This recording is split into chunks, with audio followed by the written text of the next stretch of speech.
Welcome, Jayda, to Charlotte's Web. Hello, thanks for having me on, Charlotte. How are you? Oh, yeah, I'm really good, thank you. Really good. I'm really pleased you said yes to come on. We're just talking behind the scenes there, weren't we? Back in the day when you were prominent in the news all the time, I wasn't politically minded at all, but I do remember seeing headlines and all the rest of it. But I think it first properly came into my vision during the COVID shit show, calling it out like I was. Yeah, we got stuck into that. I mean, we had to. It was like the biggest scandal and everybody was just falling for it. And I just thought there has to be, thankfully, there were a lot of us out there that were like-minded. You know, when we went to all the big rallies and you were like, okay, there's actually like lots and lots, thousands and thousands of people that aren't falling for it. But there were also people standing outside their houses banging pots and pans. And I just thought I would lose my mind. Oh, yeah. I was talking to a friend the other day, actually, because even though I was very outspoken, I once got clap shamed during that. So the neighbours used to come out en masse on a Thursday night at 8 p.m. And we'd just be sat chilling in front of the chimney, you know, we weren't adhering to any of the rules. And I'm a couple of weeks on the trot, so I'm not looking at them. And then I just happened to catch one of their eyes. just to save face. So, yeah. Oh, it's all good fun. I thought, not for love nor money am I doing it. No masks, no clapping, no lockdowns. In fact, I think I travelled more during COVID, just that because I have that nature. You may have noticed. Oh, do you? I have that nature. I'm like, no one's telling. I am not complying with communism. So I travelled more during that period than I had for a long time. But yeah, that was their warm-up, right? Well, yeah. Well, can you remember the initial thoughts of going, this is a load of crap? Yeah. Can you remember the exact moment? Yeah, pretty much, actually, because people went mental at me. So, like, I used to do these live streams, and I actually started them in COVID. So I'd gone from all the right-wing activism, and I'd left the group that I was with, and I'd set up just a kind of my own little platform, Jayda Fransen, and was just doing some bits, just kind of building my life again because I'd been in jail. They took my house, they closed my bank accounts. It was just madness. And then this COVID thing happened, and I thought, I can't have this. So I launched an advocacy service because I have a background in law. And I said, listen, if there's anyone out there that's being unlawfully fined and harassed by the state, then I don't care what your political persuasion is. I couldn't care less. You know, I'll represent you for free. And I didn't realize how much people would want those services. Wow. And then that kind of expanded, and we turned it into, that was a British freedom movement. And then we turned it into a party, and we use that to contest elections, but to tell everyone, spoil the ballot because it's all nonsense. But so early on, I was live streaming saying to people, look, everyone needs to calm down. Like, this isn't what you think it is. And people that had like supported me for 10 years, maybe more, were really going crazy. Like, this is so irresponsible. You're going to kill people. You are literally killing people by saying this. And it was so early on. It was like, it was right at the very beginning. I mean, I was watching what was happening before it had even gotten to the UK, right? I was just listening to the chat when it was like, oh, it's confined to China. And I thought, nope, I know what's going on here. And so, but I thought, no, I have to stick to my guns. And I said, listen, I know that at the moment people are going to be very upset, and I'll probably lose people that I've known for a long time and what have you. But eventually, I don't want to be vindicated, but I know I will be. And yeah, sometimes you just got to stick with your guns, right? And say, look, don't comply. And so instead of just saying, no, I told you so, because that was never my intention. Yeah. I just thought, how can I help people? So we had an advocacy service. We did that. I don't know if you remember those. We made those lanyards. Remember the government issued a picture that said, I'm exempt. The sunflower lanyards or the... Yeah, that's it, right? Yeah. So the government put a picture on their website and said, you can show this to like a bus driver or whatever. And basically it says that you're exempt and no one's allowed to question you because it's on the grounds of disability of some sort. And it was a very broad, legal definition of disability. So I thought, this is good. So we made plastic cards and lanyards, and we gave thousands of them out for free, sent them all over the country, because not everyone is like willing to have a row. I would go into a shop, and if someone said, where's your mask? I'd be like, mind your own business. wanted a little something to say, I'm exempt, and then they were left alone. So I thought wherever possible, we just need to help people find the will and the voice to say, I'm not complying with this. Yeah. Or the way to live a normal life whilst it was all going on, perhaps, as well. Yeah. Oh, nice one. So you did mention the activism. So some people might be watching this, they may not know who you are. Trying to give a bit of maybe a background before you joined Britain First, or before you started Britain First, and how that came about and what it actually is and was. Yeah. So actually, I was never really interested in politics. I actually don't really like politics. I mean, not the politics of our nation, because it's just corrupt and it's self-serving, and I don't think that that the will of the people isn't regarded at all. So I was never actually that political. But I grew up in London, in Southeast London, and I worked in London when the 7/7 bombs went off, and then Lee Rigby was killed. And so like all of that sparked my interest. And I remember watching the killer of Lee Rigby on TV talking about the Quran and why he had done it. And I thought, I need to look into this. So I kind of got on my soapbox and went to a few different groups and checked them out. And one of them was Tommy's group, EDL, back in the day. It wasn't really for me. It wasn't very structured. It was just kind of a street movement. But there were lots of well-meaning people in there. And then I got involved in Britain First. And I think being female and young, I was in my 20s, I think you kind of inadvertently rise to prominence quite quickly, because there aren't a lot of 20-year-old women running around the streets with crosses agitating people. And so, yeah, like life changed very, very quickly. As you can imagine, my career in law was over. I shut down my business and dedicated my life to activism and right-wing politics. But it was all, for me, it was always about the activism side of things, rather than the political, dredging through manifestos and all the rest of it. I wasn't down for that. I just wanted to get out there and show people things are wrong and we need to collectively do something about it. But I left that group maybe, I don't even know where we are now, 8 years ago. And now I run the Christian Nationalist Party. So we're still out there, we're still active, but we take quite a different approach. The approach that we take is positive rather than negative. In the past, I have found that, and this is the same of many of these groups, is that they run negative campaigns to keep people locked in, keep them angry, keep them in a state of fear, so that they will part with money, so that they will, attend events that are, fruitless, really. But for me, it was very important to provide people with actual solutions, even if it's something as simple as a lanyard or a letter to help them cancel their TV license. We're running that campaign at the moment. I want to give people solutions. I don't want everyone just locked into this perpetual state of anxiety, because I don't think that we'll achieve anything by that. So completely. We'll have to get that website up and show people where they can get you. Do you do templates? Is that what you kind of do?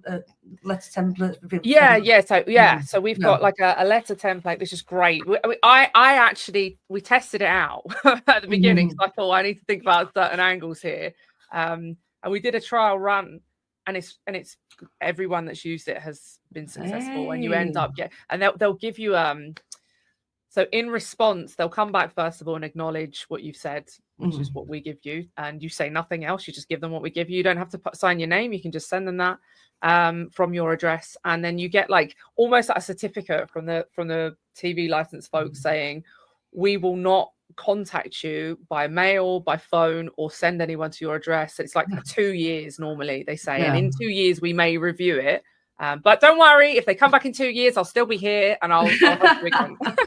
I've not paid mine for years now. But it's just that threat, isn't it? Because back in the day, didn't they threaten people with vans going around neighbourhoods with like detectors in the lies, right? Do you remember that? This was terrible. So this was like the bogeyman, wasn't it? They used to say to people, the vans are outside, and they had vans outside that were just there to scare the life out of, to scare people into parting with their money. Yeah. And I remember a report years ago. They were so ambiguous about this because there were people trying to do freedom of information requests saying, are these vans actually, can you give us some statistics about how many of these like people have been caught using these vans? And they basically said, oh, you know, it's not in the public interest for us to give actual figures on this. There's nothing in those vans. It's just people sitting in there. Because they wouldn't have been able to do it anyway. Yeah, there's no technology for it. Of course, madness. So yeah. But I don't know if you've ever seen this, but the main perpetrators, the main people that are jailed for the offence of not paying the TV tax are women. Yes, they go after women because they know, like, can you imagine some like elderly woman getting threatened with prison for not paying? It's just disgusting. There was a story not so long back. I remember some lady with like stage 4 cancer or something like that had been, I don't know if she'd been sent to jail, but she'd been criminalised for it, whatever way. Just don't answer your door, people, first of all. Yeah. And film them out the window. They hate that. Yeah, I've seen a lot of videos on them. Yeah. Oh, brilliant. Right, well, let's go back to your Britain first days, because like I said, I remember seeing your face plastered all over the papers back in the day, and maybe in my naivety, just you see the headlines, you see the smears that they call you, you know, so a lot of people might look at you now and think, oh, that's Jayda Fransen, the racist. How do you respond to that? That's the one. Well, the thing is, even back then, I never allowed that name, that label, to do what it was intended to do. It's a silencing technique. That word is so dangerous. I mean, it's been so dangerous in the British psyche that it actually enabled a grooming scandal to take place over a span of 40 years in the UK.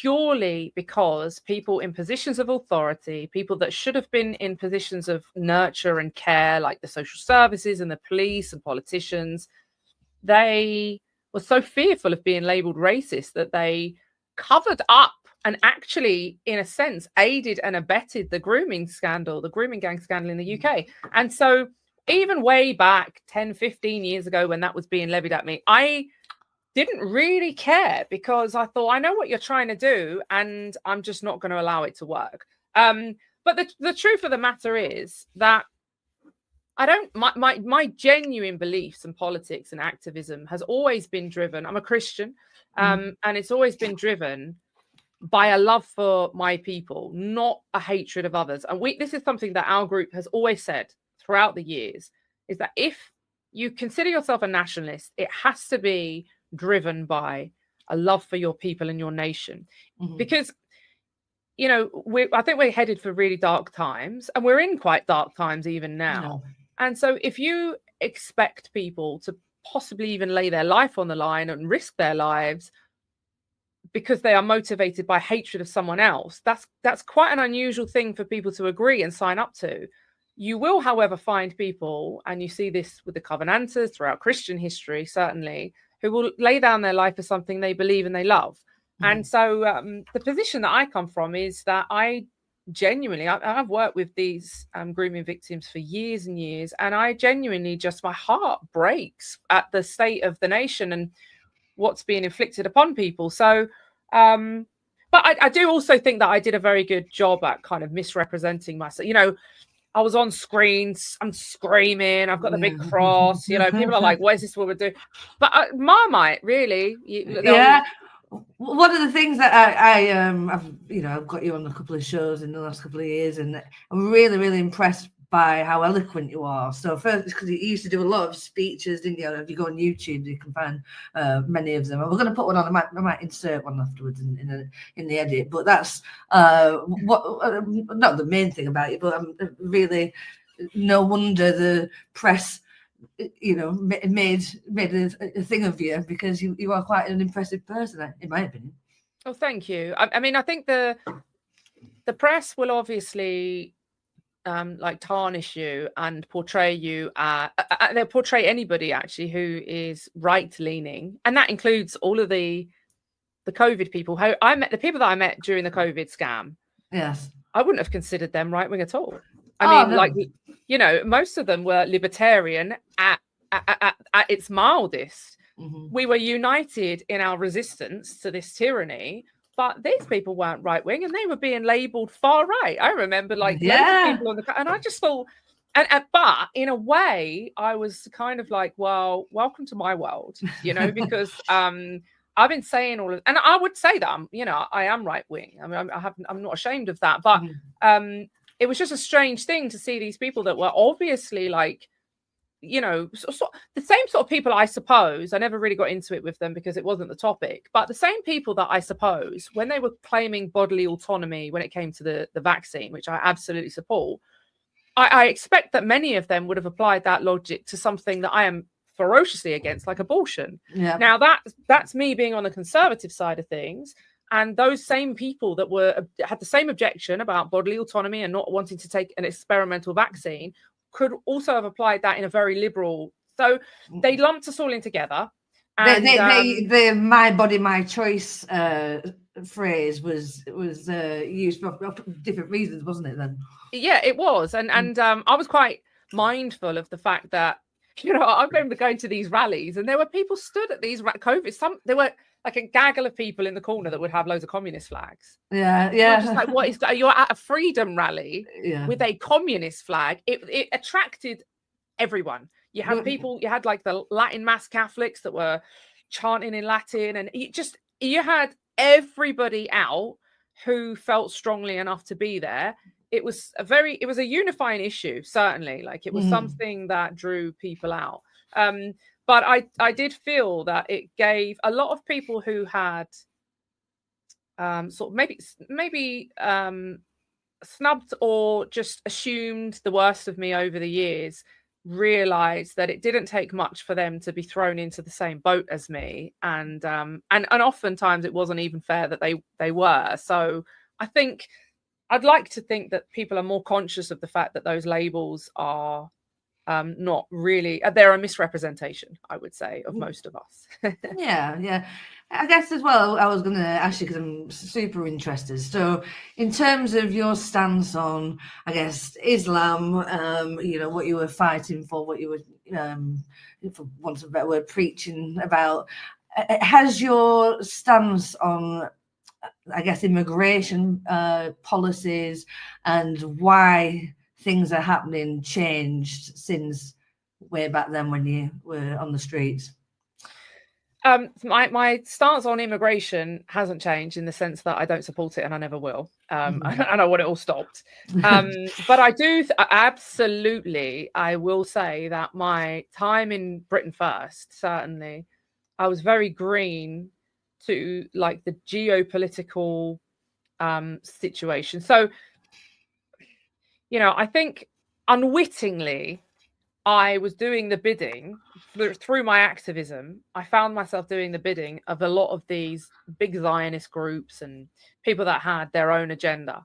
The kind of counter-jihad movement, if you like. I was on the UK side of that, and there were some big names in the US and Canada, and we all networked, but I was never like, you know, asked to go to Israel or any of that kind of stuff that some of the guys in Rebel or some of the other people were doing.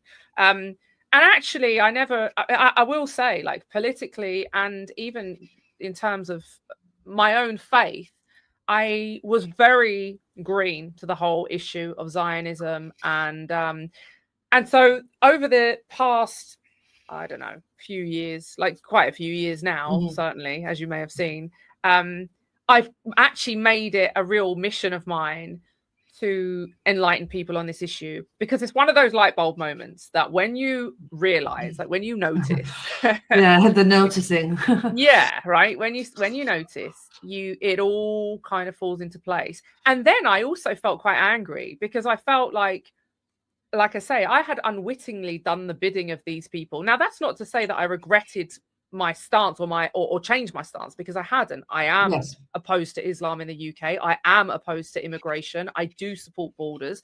The Bible supports borders. So, you know, none of that has changed. But I every now and then I see people online, these big Zionist accounts on Twitter, and they'll share one of my videos and they'll put it up and say, like, you know, this right-wing woman confronts all the Muslims, and I'm like, listen, I don't want you sharing it. I don't want other people sharing it. I don't want these big Zio accounts sharing it. I didn't do that for you guys. Because there's like this assumption in the UK, which is really sad, but it's a product of the bastardization of the right wing, that you must be aligned with one side or the other. And listen, I am absolutely and unequivocally against Israel. Now, that doesn't mean I want Palestinian flags up in my nation. I don't. And I don't want Palestinian refugees here, but I also don't want these people being ethnically cleansed. And it's such a strange thing to me to see how, when you notice that actually politics has been completely dominated by this for a couple of decades, while both sides, exactly. And it's weird, because I suppose more recently people would say, you know, I had people calling me Jihadi Jayda at one point because I wasn't sticking up for Israel, right? Make it make sense. Like, I don't think I have seen another person. I know that there are people out there right now doing bits and bobs in terms of activism, but if you look over my history as an activist, I don't think I've seen anybody else in any other part of the world that's come to my attention that has stormed as many mosques, that has preached outside as many of these, has gone through all these no-go zones, been spat at, been kicked, been attacked, had chairs thrown at me, like all of that, gone and doorstepped Anjem Chowdhury, doorstepped a number of convicted terrorists, chased grooming gangs through the streets. I don't recall seeing anybody else do that. And so to have people on the Zio right say, she's a jihadist, I'm just like, where are we? It's wild. It's wild. Oh dear, I haven't watched it yet, but I really want to. But I was because I remember it being. I remember seeing it on Twitter. He did do an interview recently with Dilly Hussein, didn't you? Yeah, a couple of years ago now. Was it a couple of years ago? Oh, was it? Because I guess do you have supporters, or do you have are you more liked by Muslims nowadays? Maybe? Wow. So this was an interesting thing, right? And this was a bit disconcerting because I wasn't expecting. This wasn't on my 2025 bingo card. Actually, I think it might have been last year that I did that. It was about a year ago, a year and a bit. I think that sit down with Dilly made people realize, well, predominantly Muslims, because his audience are Muslim. I think it made them realize a couple of things. First of all, I think they realized that this woman actually has some stuff to say and has some beliefs. She might not agree with them, but I'm able to articulate them. You know, which I think actually a lot of people who claim to hold certain beliefs, they fail to do that. You know, I always think if I'm not 100% on something, then I won't stick. But I won't talk about it publicly, because I have to be confident in what I'm saying, and I have to believe it. You know, say what you mean and mean what you say. So I think it gave them the opportunity to see that she's not just a raving lunatic that just runs through the streets with a cross, but she actually, you know, has some points. Whether we agree with them or not is another thing. But the other thing I think it showed them is that the opinion they have formed of Christians in the UK or in the West is not the case throughout the whole of Christendom. And so what I mean by that is, you know, we see a lot of liberalism has really infected Christianity, and the faith has been bastardized just as much as the right wing has. And we've got, you know, the church of our nation appointing women, which is unbiblical, and supporting gay marriage and things that are in direct contradiction to Christian scriptures. But the Muslims, that they hasn't really infected their communities yet. Like it will, because I am seeing westernization. I've spoken to Muslims that have said they themselves are seeing westernization within their own community. So it's, you know, it's unavoidable to a certain extent. Yeah. But I think they were quite surprised to see that actually on some issues, like those conservative issues, actually there are Christians out there that do take it seriously, and it's not all liberal Zionism. I mean, a lot of the whitewashing or the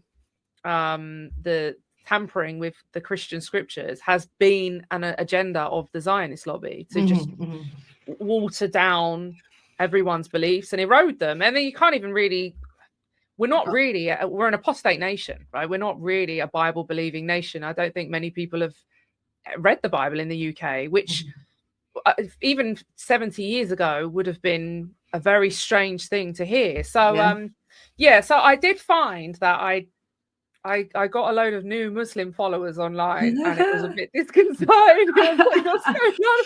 Like, and they were all, a lot of them were like, "Oh, sister, you know."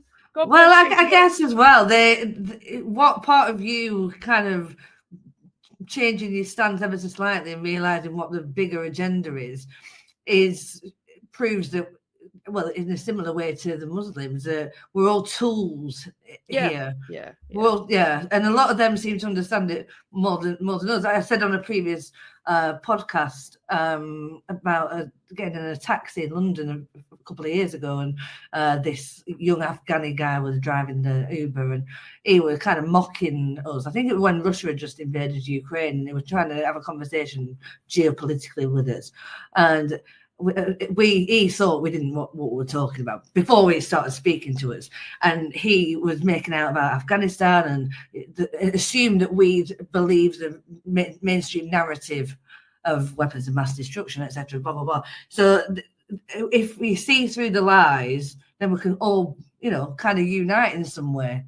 Yeah, I mean, I think the sad thing is that a lot of the Muslims that were supportive, and they get quite annoyed actually, because now and then, especially more recently, I see a lot of the big Islamic accounts really attacking Christianity, and I don't really care for that. So I sometimes have a dig back, and they don't like it because they say, "Oh, I thought you had changed." Well, I've only changed in the sense that I understand there is a bigger play, but not in the sense that I will ever convert to Islam or anything like that. But I think for me, it was a bit of a sad indictment that there were quite a few Muslims that I would say who genuinely, they sent me private messages, and they were really polite, and they were genuinely like grateful for me speaking out against what was happening to the Palestinians. And I just thought, this is quite sad, because for me, this is just a human issue. Like, I could say I'm a Christian and therefore I'm against ethnic cleansing, but I just think as human beings, we should be against the bombing and maiming and not just that, but the total subjugation over 70 odd years of a group of people, of ancient peoples in their lands. And when people claim to be nationalists and then say, the Palestinians should be driven out of their lands, I think, well, you can't really be a nationalist if you believe that that's the case, because then what's to say that we shouldn't be driven out of ours? Like, what if Israel decided, actually, the UK, what did that guy say recently? That there was a Jewish guy that said there's a special place in hell for the United Kingdom. They decided that they wanted to drive video, by the way. Oh, thank you. And but so I thought that was, I actually thought that was quite sad that they were like expressing gratitude. And I did point out as well, listen, this isn't me like simping for Muslims. These are human beings, and there are Christians in there, and Israel are great at starting wars and proxy wars throughout the Middle East that destabilizes the region and then sends all of you guys into my country, and then I'm charging around the streets with a cross screaming about it. Right? It's a domino effect. So I'm not like some saint to them, but I thought that was quite sad that they were like thanking me for stating the obvious, that this is wrong. Upside down world, eh? Well, another thing I wanted to bring up with you as well, just in terms of us all being tools and being used, I've completely forgotten about this until I looked earlier on the internet about I want to go back to the Jo Cox shooting. Or the murder. I got blamed for that, didn't I? Yeah. In fact, let me just play this 1 second. Right-wing extremist, terrorist, and they reported that the alleged gunman, who has been named as Tommy Mayer, shouted "Britain first" during this attack.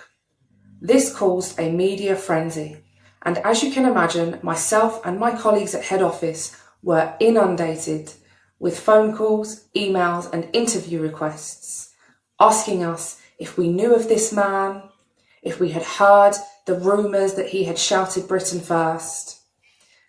Now let's take a look at the source of this hearsay. In this case, there are supposedly 3 eyewitnesses.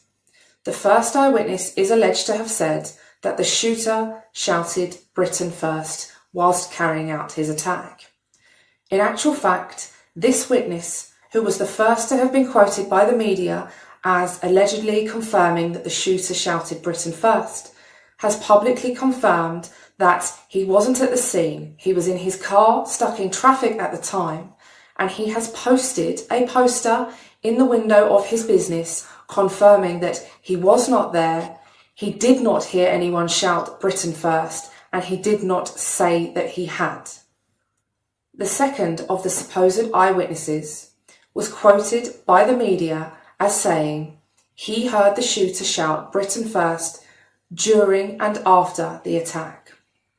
This is what he had to say when approached by a news reporter. You know, some people have said that there was "Britain first" was being said. Never heard that. Which restaurant are you from? As you can see, the first and second of the supposed eyewitnesses have both confirmed that they did not hear the shooter shout "Britain first." They just... So tell me your memories of what happened around then and what you think of the situation now looking back. Well, I remember everyone being really rattled. And I remember so many interview requests coming in. And I used to do all the media stuff for Britain First. So, and some of it was really underhanded. Like Nick Ferrari got me on LBC and then basically turned my microphone right down so that I couldn't. I basically, they claimed I had a right of response, but they didn't actually let anyone hear it. It was just absurd. But yeah, so the headlines were, this guy's a Britain First supporter and he follows Jayda Fransen, therefore she's murdered this woman. I think that's how that goes. She's worse than Hitler. She's murdered this woman and, you know, the whole world's going to implode. And I thought, well, okay, this is an interesting one. Let's see. A subsequent I had forgotten all about that video that I'd done because I used to do so many of those, but a subsequent documentary that was done on this actually said that this kind of ironic because this is the line that they use whenever there's like a terrorist attack or what have you, but they said that the guy had mental health issues and he'd walked into a walk-in center and said, like, I'm hearing voices, that he was known to be schizophrenic. I'm hearing voices, I need help. And they sent him home and said, come back tomorrow. Like, it's too late. You need to come back tomorrow. And instead of going back, he went to Jo Cox's surgery and killed her. And so there were people that were saying he shouted, put Britain first. There were some people that said he shouted Britain first. It turned out he was nothing to do with us. He wasn't on our database. We didn't know anything about him. He had severe mental health issues and apparently he never even said anything about Britain first. In an Allahu Akbar kind of way. Exactly, right? Yeah, exactly. Like, this is the in a Twin Towers, we found a passport laying on the floor kind of thing. Right? Yeah, like one of those ones. Like just the most circumstantial evidence that you can ever look at that. Hold on a minute. There's a passport that's made it. So, you know, it was that kind of nonsense. But at the time, my colleagues weren't. I think my colleagues were still actually more concerned with playing the game and trying to appease the media. And here's the thing. You can't win with these people, so don't try. If you try and fight your corner and argue your case and you know, he might have followed me but I didn't follow him and I don't support this, and you know, if you go down that road, they just want to crucify you, like they really do. It's the same way that people still feel the need to prove that I'm not racist. I'm not racist. It's like, listen, stop caring about the words that they're using. Like, just stop caring. If they say you're racist, just go, okay. The tactics, aren't they? Yeah. Exactly. So So at the time, like, the people in the movement were freaking out, and I just said, "Don't worry about it; it'd be fine." And so anyway, a few years went by, maybe 10 years went by, maybe a bit more. I don't know. It was a long time ago, and I was running the British Freedom Party, which is now the Christian Nationalist Party, but at the time it was the one that we did after COVID. So I'd left Britain First, launched that to help people, and then we started standing in elections. And we stood in that. I stood in that constituency just to rile them up. And you can imagine they were like, "This is disgusting. This is the woman." Still saying this is the woman responsible, and she's standing in this seat. There had been an independent inquiry into this, and they had said this was nothing to do with her or Britain First, or in fact the right wing. This was just a nut job. And but mud sticks. So if you throw enough of it, people will always remember there's that MP killing racist Jayda Fransen. Yeah, exactly. Oh, so I mean, the scenario, like looking back at it now, do you think it was? I mean, not being a conspiracy theorist, but I think a lot of things happened as a result of her death, and I don't know. I've got questions about the whole thing. Yeah, like did it happen? Was he put up to it? It's the same thing, you know. We see these time and time again, and I don't like to go like full tinfoil hat too often. But it is becoming glaringly obvious to folk that look at her sister. I mean, Jo Cox's sister is the main instigator of this assisted suicide bill. I'm not saying that's as a result of her dying, but the opportunity's opened because of that, and she's propped up. And when I stood in that election, and I only stood just to say like this whole system is corrupt. She was battling Spen, yeah. And she was standing in her sister's seat, and it was quite funny actually, because she was going through the streets, and all these Muslims were coming up to her and saying like, "We don't want you here, go," because she's really like pro-trans, pro-LGBT, and they didn't want it, and that teacher had just been driven out of that school. There were Muslims campaigning outside schools against their kids being taught LGBT stuff, and so. Look, none of it fitted together. Actually, none of it does. They squeeze it into whatever narrative they want to suit them, and then they piggyback off of it for the rest of their lives. And so I do think, you know, I see some people when they get a bit carried away with these conspiracy theories, like that never happened. It was CGI. I'm like, okay, this is a bit much. Like, there's eyewitnesses. That's a bit much. But do I think that there are people that are used as tools, as you say, by the state to push a certain agenda? 100%. Well, I think as well, they were, I'm not saying that they're responsible, but one of the common themes between Jo Cox, the sister, and her husband, Brendan Cox, I think he's blocked me on Twitter, the Fabian Society comes up often. So, that's quite a prominent name. Yeah, and his shenanigans overseas with the different charities. Yeah. You know, this should be... pushing proper narratives as well, like really hard left stuff. Tosser. Just going back to something you just said a minute ago, I was wondering, were there any actual prominent journalists that used to gun for you often? Was it, because I'm going to play in a minute a video of you talking about Piers Morgan. So in your time, you're doing a deep dive here, Sean. We're old. You're going to do your thing. It's the producer in me as well. So. I know. Listen, credit to you, because I didn't even remember filming that video that was just talking about the Jo Cox one. So I do remember Piers Morgan. He had a special hatred for me, which really was born. Was the fuel that was thrown on the fire there. He hated me for a long time, but the fuel that was thrown on the fire was after President Donald Trump retweeted a few videos, and then Piers Morgan went out of his way to say, like, this is a nasty little racist and you should not be retweeting her. And I'm just like, listen, just tell these people to mind their own business. Like, you're the leader of the free world. He did. Donald Trump said to Theresa May, when she said take them down, he said, look, worry about the Islamic terrorism in your country and leave me be. And however you feel about that as an entire statement, it is quite ludicrous that people are telling a duly elected president of the United States of America how to run his social media account. So, do you want to just tell people what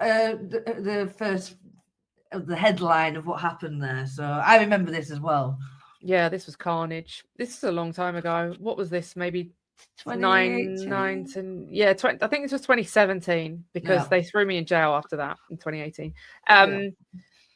So I woke up one morning, sat at my desk as I do, didn't log on to social media because I just like to give my brain a break from it. And back then, just to give some context, I was involved in Britain First. We had the biggest social media groups in the country. So our social media following was bigger than all of the other political parties, including the government combined. And the press had said to us for a long time, like, how are you doing this? Are you buying likes? I was like, I don't even know what you're talking about. I don't even think that's possible. What we're doing basically is we're just having a party. Like, we're going live and saying whatever we think needs to be said. And actually it's resonating with the people of the UK and a lot of people in the US.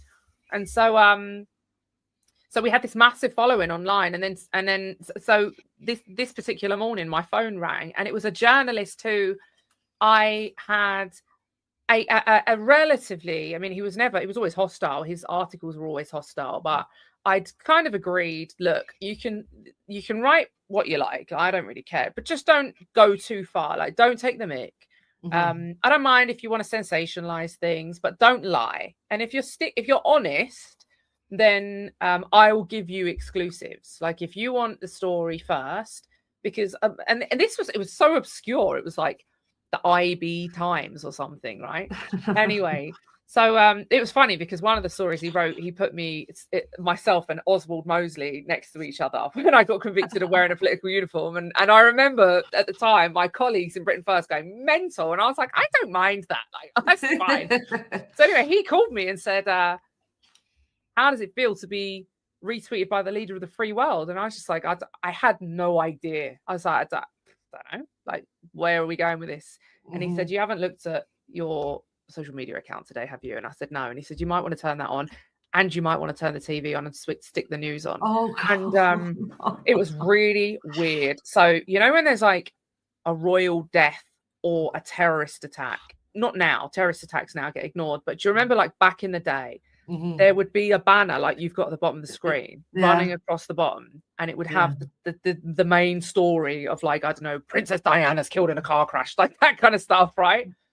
And my face and this banner was on this screen for over 48 hours. It was nuts. It was insane. And so I hired out a room and just gave hundreds and hundreds of interviews from people all over the world, flew Australia, Russia, everyone, because it's really weird, because now, like, he's quite vocal on social media, but back then this had never been done. And I was like the guinea pig, and I actually didn't realize what effect this was going to have on my life. I mean, I didn't have any control over it, but I didn't realize that this was going to make me literally enemy number one of the state. And they went all guns blazing. Like, they went into complete meltdown. And the funny thing is, you put the little retweets up a minute ago. I put the videos that I put up, I didn't even put anything really contentious. Like, they were just clips of stuff that had happened. There was a guy that had smashed up a statue of the Virgin Mary. There was a kid that got beaten up by a second generation immigrant, and there was a gay guy getting thrown off the roof by ISIS. Which all happened. All of that happened. I didn't have any involvement in it. Weren't you pushing someone off the roof? No. And I actually didn't even say one way or another my feelings about it. I didn't say, like, this is disgusting, or I didn't actually give any comment. I just put the facts up and the videos, and they went crazy. Like, they just the media and the establishment. And then so Theresa May said to Donald Trump, take it down, and he said, no, don't tell me how to run my social media account, which was great. I was cracking up. And what was that? Was that on Twitter? Or? Yeah, he tweeted back and was like, listen, worry more about the Islamic terrorism in your country, and don't tell me how to run my social media. So there was huge embarrassment, and LBC were like running these stories saying they introduced me on air as the woman responsible for the breakdown in communication between Number 10 and the White House. That was how they introduced me. I was like, what is going on? So all of this is happening. She's then gone to the European Union and said, he's not taking that down. Do something. And it was the European Union that contacted Twitter and said, he won't undo those retweets. All he had to do was just hit undo. And he just said, no, I'm not doing it. I would have said, no, I'm not doing it as well. I respect him for that. And so they said, right, the next best thing, delete her account. And so what they did was they just bang, just got rid of it. Got rid of what a claim to fame, Jayda. I know, right? I mean, and the thing is, up until that point, I'd been in all the headlines for wearing like a flat cap and doing mosque invasions or whatever madness of the day that I'd been doing, and then suddenly I'm being pitched as this like evil mastermind that's conspired to like destroy the special relationship between these two nations, and I'm thinking. But it's got Donald Trump's ear almost, maybe. Yeah, it was bizarre. It was it was strange. Look what I've got here. I watch. What's fair? If you're telling me there's a horrible people, Wait, I might have to rewind a little bit. Can I get an apology? Right, yeah. Can I get an apology out of you just for the retweets? And well, if you're telling me, I think it would go a long way. Then here's what's fair. If you're telling me there's a horrible people, horrible racist people, I would certainly apologize if you'd like me to do that. I know nothing about them. And you would disavow yourself of people like that? I don't want to be involved with people, but you're telling me about these people because I know nothing about these people. Irritation with my country. We've given state visits to Bashar and also, just this one just to follow up. This is yet another clear display of Piers Morgan, and I hate to say, but the majority of the British media are just demonstrating irresponsible reporting and in fact inaccurate. Because let's face it, Piers Morgan is just desperate for some kind of exclusive, and in this instance he has completely misled the President of the United States by claiming that I'm something I'm not, and I have challenged Piers Morgan to sit down with me and to discuss these absolutely horrific accusations that I am a horrible, nasty racist, something that I wholeheartedly refute. And if Piers is willing to take me up on my challenge to sit down and let's have a civilized discussion. Let's not mislead people, and let's not proclaim to represent the entire United Kingdom by saying that I'm a horrible racist, I should be condemned. He's been railroaded into saying that he would offer an apology if I might add, and those were President Trump's words, if, as Piers Morgan says, I am a horrible, nasty racist, then of course he would condemn me. Well, that goes without saying. I would do the same if somebody told me and could evidence that someone was a horrible, nasty racist, then I would have the same feelings about them. But quite frankly, it's not true. Would you like to meet Trump whenever he visits? Absolutely. And I'd just like to add that, you know, this frenzy that the retweets cause, and then off the back of that, the British establishment claiming that President Trump is not welcome in our country. He is very welcome, and that's evidenced by the millions of people that have shown support for him right here in the UK. You know, the fact is, this is all about censorship. This is the British establishment trying to censor the President of the United States and his social media presence, and quite frankly, accusing someone of being a horrible, nasty racist with absolutely no evidence to back that up is irresponsible, immoral, and I am the one that is owed an apology by Piers Morgan. I sincerely hope I receive it. Did you ever receive that apology? I never got it, Charlotte. I never got it. I'm sure it's been lost in the mail. I'm sure it's on its way. I think he's maybe just still trying to write it in the most sincere way. You know what he's like. His team actually reached out to me and said, "We'll get you on." Nice. Good Morning Britain. So that the reason I was kind of being a bit, I don't know, a bit smug there with the media. I don't know if you know, I'm stood outside Lagonside Court there in Belfast. Right. So after those retweets, within like a few weeks, in fact, before those retweets, I had been arrested in London by the PSNI. The police in Northern Ireland had flown over to England. They had got me in a police station where I was forced by the English police to sign on every Saturday as part of these bail conditions to restrict my movement. Mm-hmm. They grabbed me, they drove me from London to Liverpool, put me on a boat overnight, took me into Belfast, and they accused me, and my charge sheet said I had given a speech which was anti-Islamic in nature. That was the charge, right? Well, this wasn't in Pakistan. This was in Northern Ireland. It's not a crime. Part of the as UK, such. right? Yep. Exactly.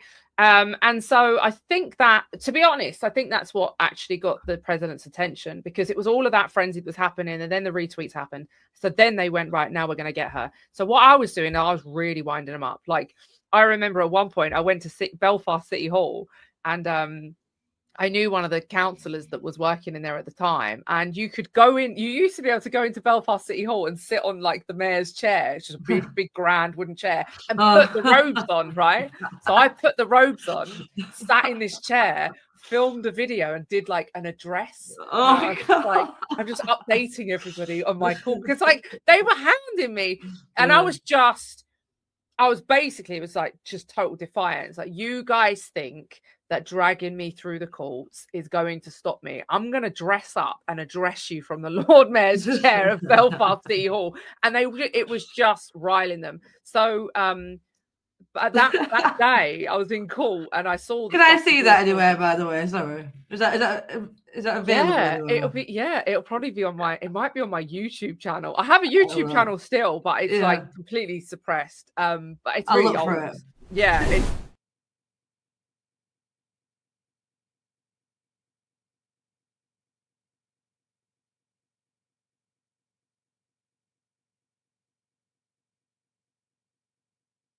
Thank you for joining me. This is a quick video update from City Hall in Belfast, which is the scene of the original crime for which I'm being prosecuted.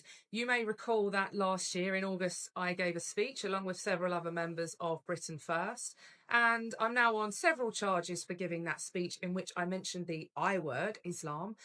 I also shot a video outside a peace wall. In total, I'm facing 6 charges, and I'm back in court in Belfast on the 26th of January, just a few days before I also face trial on the mainland. Now, I just want to thank everyone for their support so far. The trial date over here has been set for the 6th of April.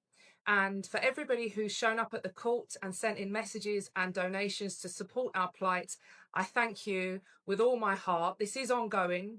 Free speech appears to be dead in our great nation, but believe you me, I will not rest until we have our freedoms and our rights back. God bless you all. More updates shortly. Yeah, I cringe at all of it because it was mad. It was mad times, but you just had to run with it. And so the thing is, back then, I think that people were still quite mindful of these terms like being labelled racist. And I actually think that during his first term, Donald Trump was so troubled and disturbed by this label racist that he'd never had. This man had been involved in big business for a long time. This man was in showbiz. He was on TV. He was doing The Apprentice. A Democrat.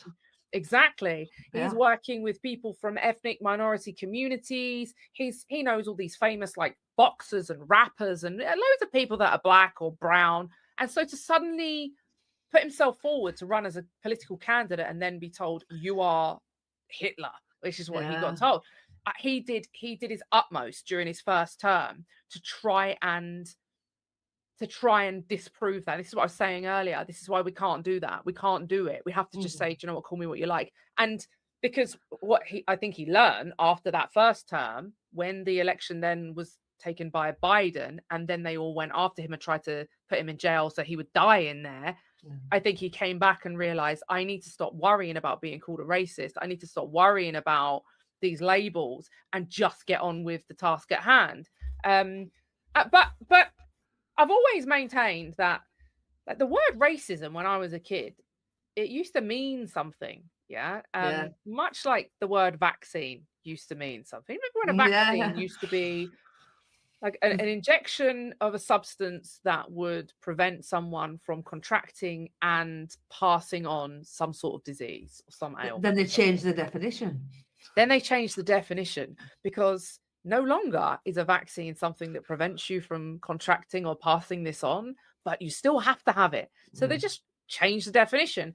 And I think the definition of racism, actually, as far as I'm aware, as far as I'm concerned, it has drastically changed, because I do think that, you know, you do encounter people that are, I don't even like using the word because I think it's such a ridiculous word. I just reject it as a word. I don't acknowledge it. I think it's nonsense. But if you drill down on it, it used to mean to me somebody that hates someone else because they are a different color.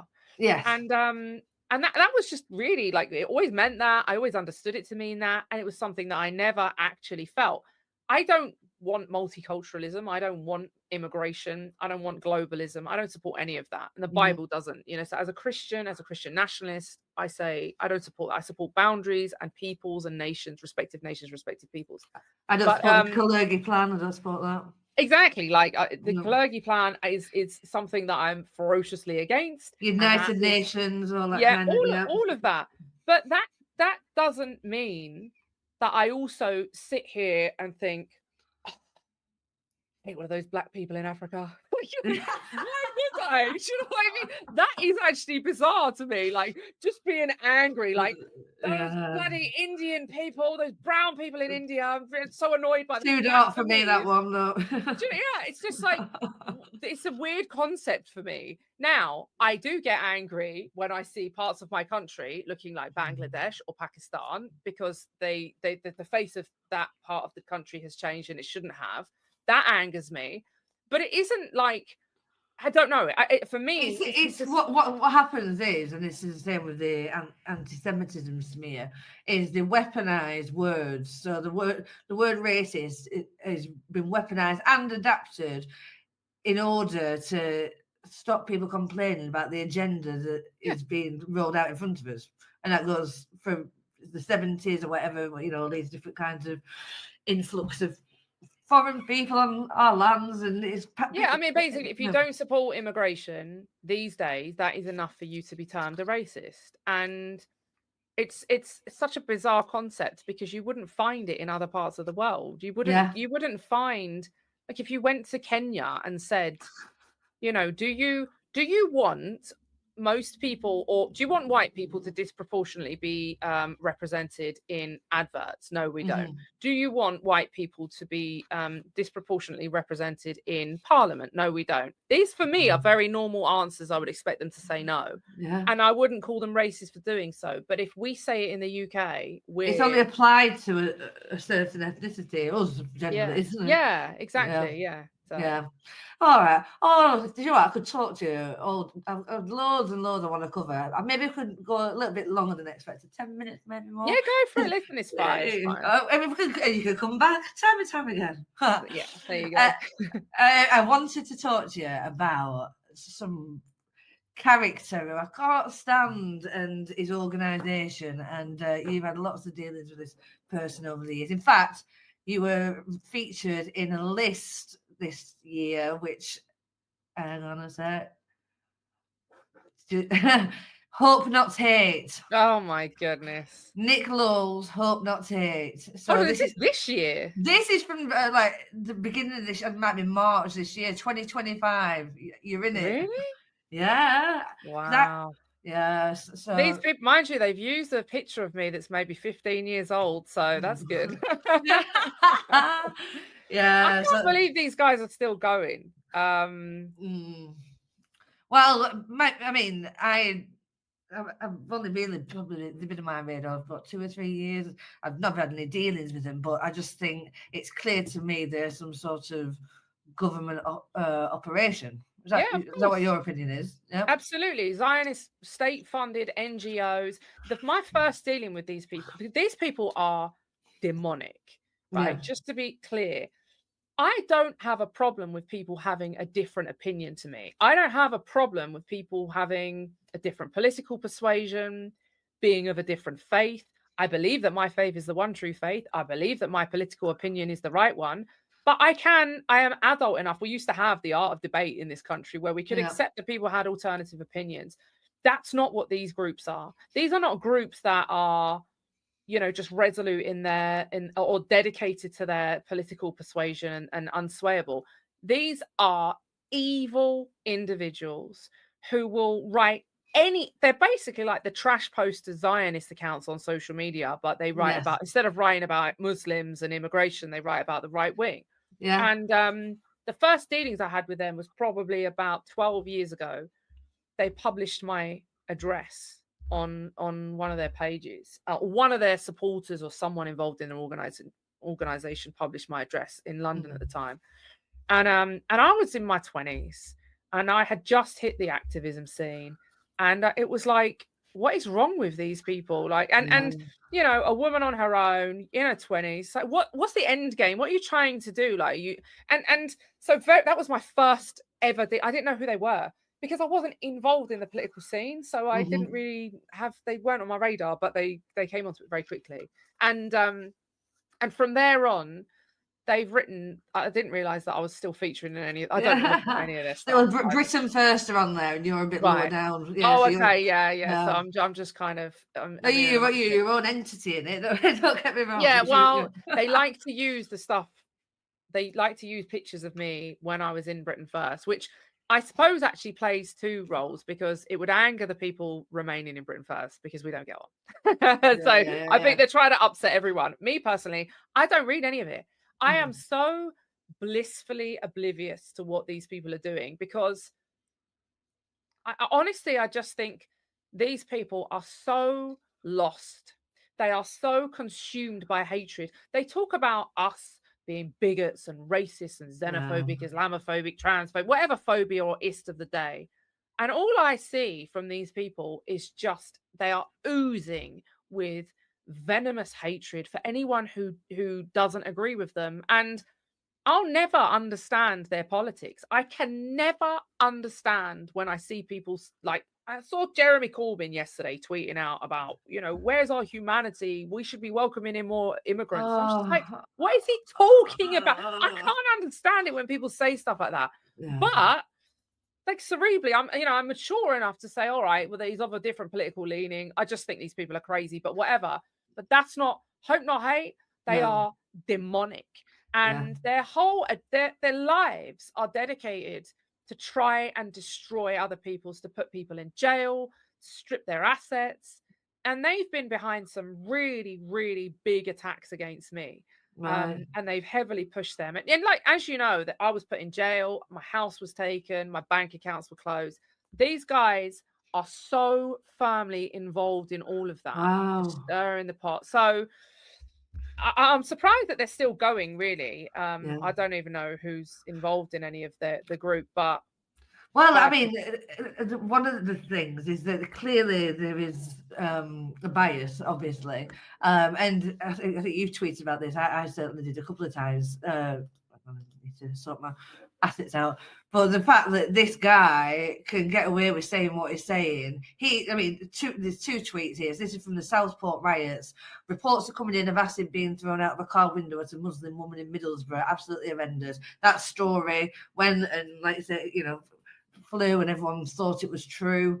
And then do you remember there was a Tuesday afternoon, I think, and lots of shops and businesses closed down because there was a list going around saying all these towns and cities are going to have far-right riots, and nothing happened.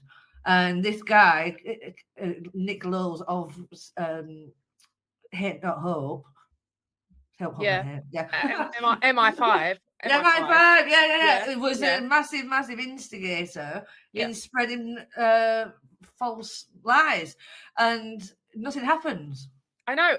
We ran a campaign to obviously we knew the government were just going to ignore it, but we just wanted to let people know and give people a voice. And we lobbied the government and said, arrest him. There were people that were thrown in jail for hurty words. Now, look, I'm going to be honest here, because I have to be true to my beliefs. Yes, you do. I do think that some of the people that were arrested deserve to be arrested. I do believe that. I think that when I saw there was a guy that was arrested, he set fire to a bin in an attempt to set fire to one of the hotels. Listen, if you're going to do that in full public view and people are filming and the police are there, then you need to be prepared that you're going to go to jail for arson. Like, I don't know if you need that explained to you, but you should know that as an adult. So there were certainly, and actually there were also people online that were just outright inciting like murder. Okay, so there are laws that prohibit that. Then there are other people that are state assets on the right wing who were putting out really inflammatory, like really emotive speeches, and it has to go, every city needs to go up. Yes. And and nothing happened to them, and nothing happened to Nick Lowles. And as far as I'm concerned, these people work for the same institution. They are assets of the state. And Nick Lowles, we lobbied the government and said, arrest him. This is clear. This is incitement. This is misleading people with an agenda. And people were arrested for a lot less than that. There were lots of people that crossed the legal threshold, and I would say that they did. As someone who has a background in law, I could see that some of the tweets were crossing the legal threshold. There were other people that were just being made examples of. And unfortunately, because the right wing is so disjointed, the nationalist scene is so disjointed, these people didn't have a network like I've been trying to build for many years, where they've got sound advice. They were all being told to plead guilty. They were being told, if you don't take a plea deal now, you could face like 5 years. They were absolutely, beside themselves. They were taking these plea deals. There is one guy that I spoke to whose name is Mark. He's online. He didn't take a guilty plea. He went to trial and he won. And I've always said to people, like, stop talking to the police. Don't ever plead guilty. They've only got, don't ever go and bleat in an interview and tell people what you've done or whatever. And don't even try and defend yourself. Just say nothing. Yeah. And so there were people that were in jail for far less than what Nick Lowles put out there.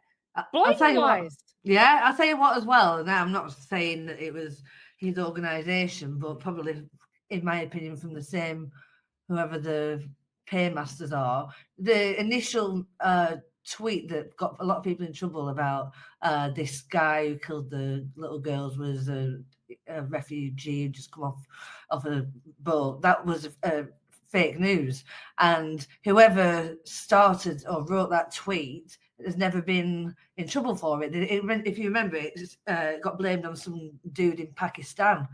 And so the person that wrote it didn't get caught, but someone who shared it got convicted for sharing it.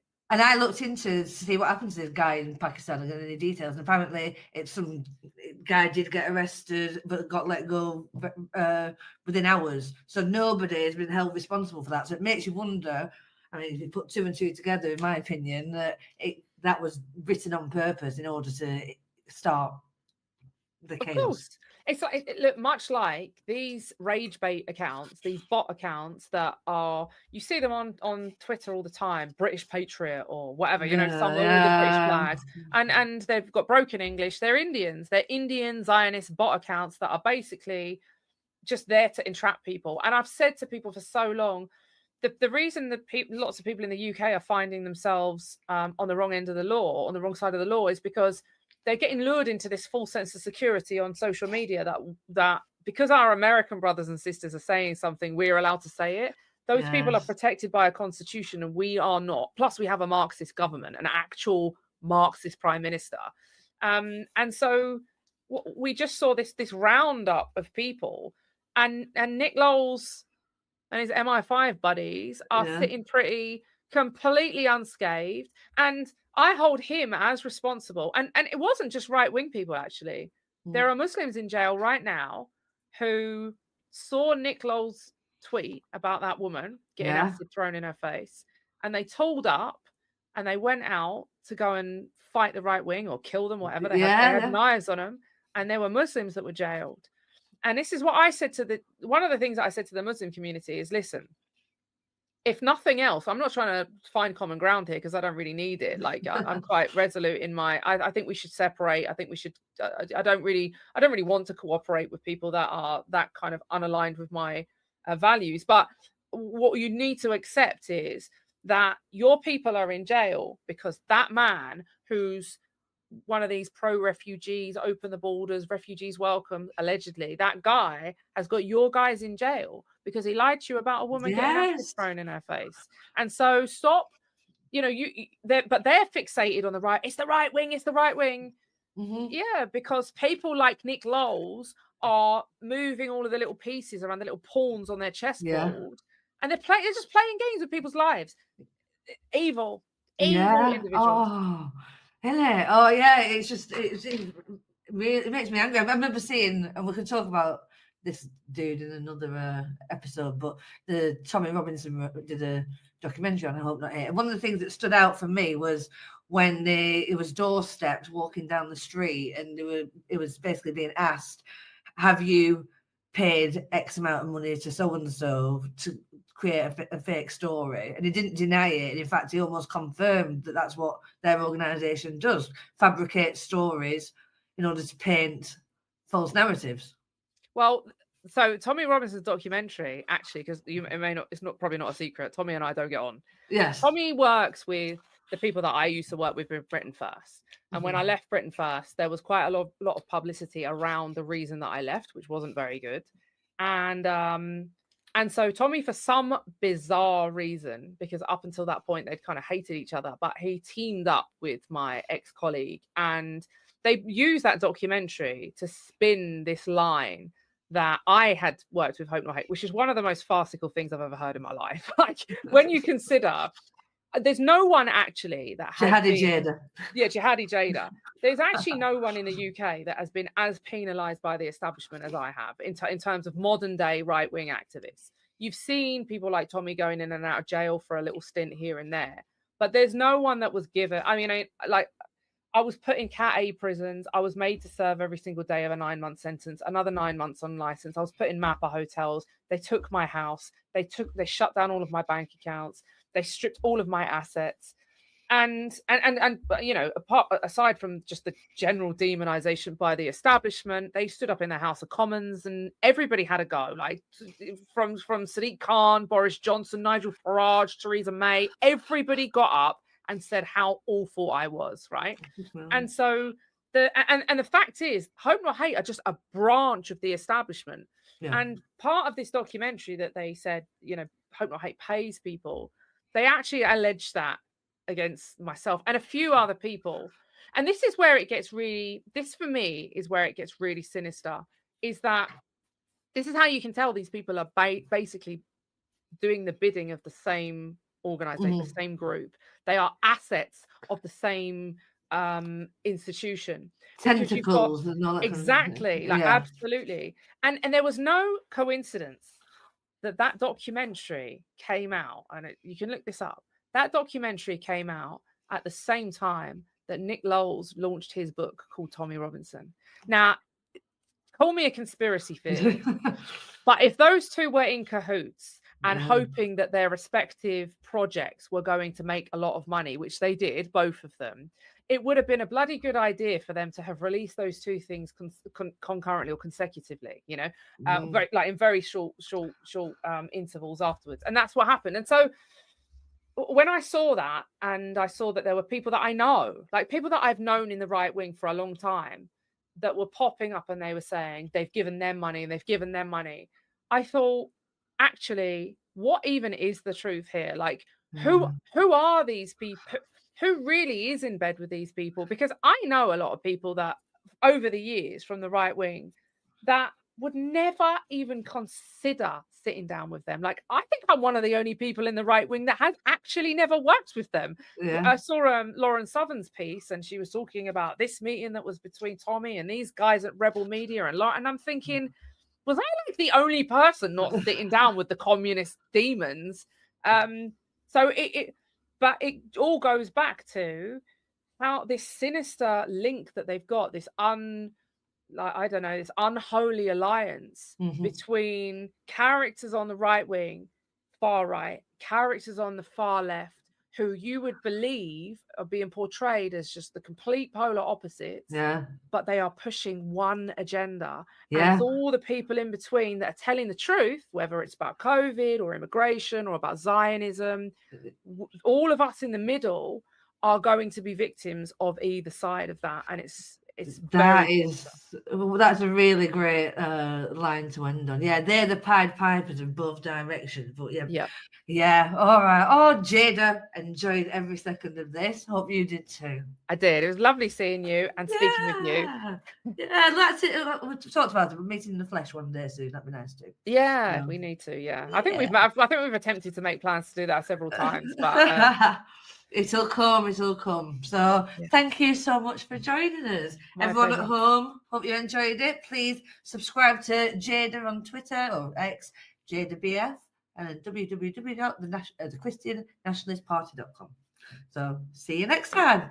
Take care. God bless. Bye. Thank you. Bye. There can only have been one motive behind Donald Trump retweeting this videos, and that is an anti-Muslim motive. And when you think about it, he's leader of the free world. He's president of the United States. He's not some ordinary person off the street retweeting this. He is the president of the United States.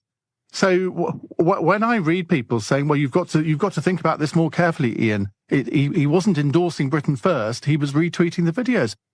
Well, indeed. And that's the problem, isn't it? I'd like to think that if I was retweeting videos, I'd at least try and make sure that I knew they were real videos. But he doesn't even seem to have done that. I think that's part of the problem. When you have Piers Morgan, who, as I say, is one of the 45 people that Donald Trump follows on Twitter, when you have Piers Morgan wondering about whether he is a racist and an Islamophobe, then you think that, well, he's got to take this seriously. Piers has called on him to apologise and to delete the retweets. I wonder whether he will. And it is a joke. Well, in the very next tweet, he calls out CNN for being a fake news organisation. Well, what has Donald Trump done apart from indulge in fake news? It is an absolute disgrace. You didn't frankly have the balls to put country before party. Thank you, mate.